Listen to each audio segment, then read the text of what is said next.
So what we've tried to do so far is we've shown the bias of the history of the quest for the historical Christ.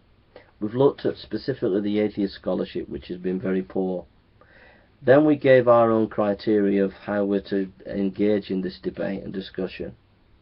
Then we've been looking at certain evidences, the early historical material, giving a definition of that, showing you why the Gospels are early historical material, showing you that they are reliable historically when they mention historical information. And then we've looked at the Gnostic Gospels and why they are not to be in the canon of the Bible, and why the four Gospels are better suited for that because they're more reliable in the historical information that they say. And finally, the Gospels are eyewitness accounts. Examples from Mark.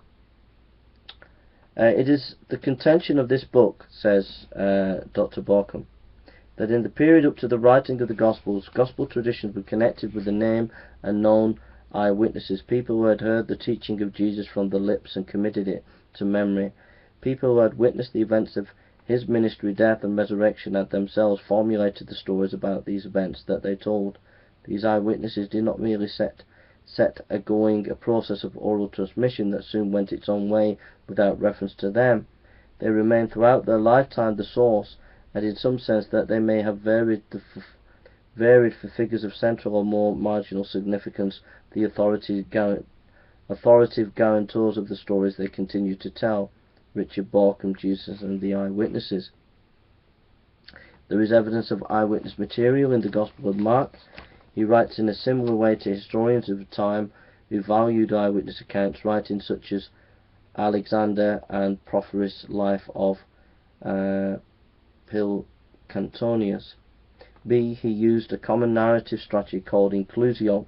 Inclusio is the literary technique of placing corresponding material at the beginning and end of a particular stretch of text, short or long, in order to mark off that section and to say something about the intervening section of a text.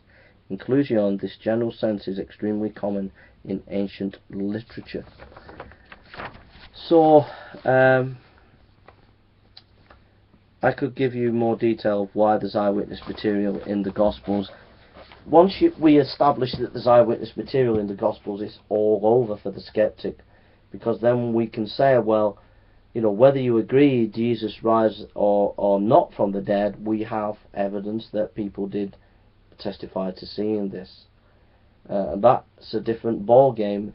Then it's up to you whether you accept that testimony or not, but you can't say that there isn't any evidence. Final conclusion. Mark 14:66-72, as we know that the Gospel is based on Peter's testimony. Why would Mark put in Peter's denial of Jesus if it did not happen? Also, why would Peter be a coward at the time of Jesus' death and be bold preaching in Jerusalem 40 days later? What changed him from coward to being courageous? The account of Jesus' death has a ring of historical truth around it. Chapter 16:9, Mary Magdalene, a woman of ill repute, is the first to bear witness to Jesus. Why make a woman the first witness when a woman's testimony was not respected in the ancient world? In Mark 16:11, we are told the disciples did not believe the testimony of the woman. Why would you put material into a text that was either deluded or lying? It only makes sense that these events took place. In Mark, we learn that Jesus died on the cross, Mark 15:25-37. He was buried in a tomb by Joseph of Arimathea in Mark 15:43, and he was seen in the resurrection by Mary Magdalene. The resurrection is stated a bodily resurrection, that Jesus who died is said to really appear to Mary. You may not believe in a literal resurrection, but you must be honest and face the facts that the early church in this account is saying Jesus rose from the dead. Now these three facts modern scholarship would agree with. It falls in line with the work done by E.P. Sanders and others.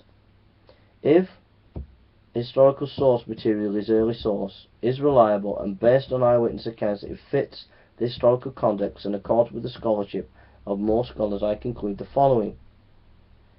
If the disciples were lying, this makes no sense. Why lie? What would they gain? They gain no money, sex or power, which people who start new movements are often after. were lying, why would you preach that your prophet died a criminal? People would not have been that silly, so why did they preach it? If they lied, the enemies could have just produced the body of Jesus and that would have been them exposed. Why preach in Jerusalem of all places? Your lies would have been exposed in no time. How come no one recanted of these so-called lies? Those who said they saw the golden plates of Joseph Smith, some recanted. Either they were deluded, had some illusion or vision. If this is the case, why do they insist on a real resurrection? The disciples were defeated by Jesus' death. They had been beaten by this. They were not in a fit state to have visions or grief-induced hallucinations, as they were so disappointed, so lost, so shattered. They were in no mental state to be induced by such phenomena. Or Jesus really did rise from the dead. It makes sense. They put Mary as the first witness because she just was. It makes perfect sense the disciples did not believe Jesus rose from the dead, as they were crushed by Jesus' death and were not expecting anything. Mark is just telling us what really happened. You might say miracles do not happen, but that is a philosophical argument, and if you were honest you would say that the only way to know if a miracle happened is to check the historical data.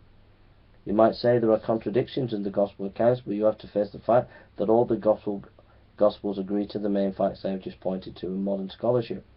Minor contradictions, if you can find them, do not overturn the big facts we know.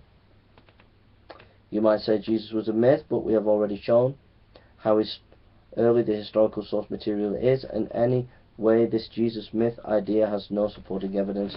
The Greek and Egyptian gods are in no way the same as Jesus. If you read Plutarch's a standard text on this, his essay tells you what the ancients believed, and it has nothing to do with the mythological diagonalizing gods. Look at Mary Sharp lectures.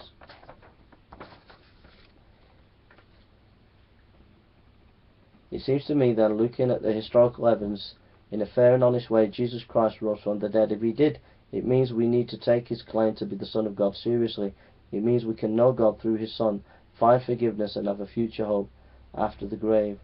When an atheist and famous philosopher, Antony Flew, said this, the evidence for the resurrection is better that when an atheist, the famous philosopher Antony Flew said this, the evidence for the resurrection is better than for claimed miracles in any other religion.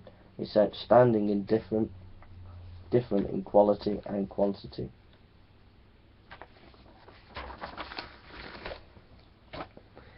There we are. Hope that's been a blessing to you, and God bless you.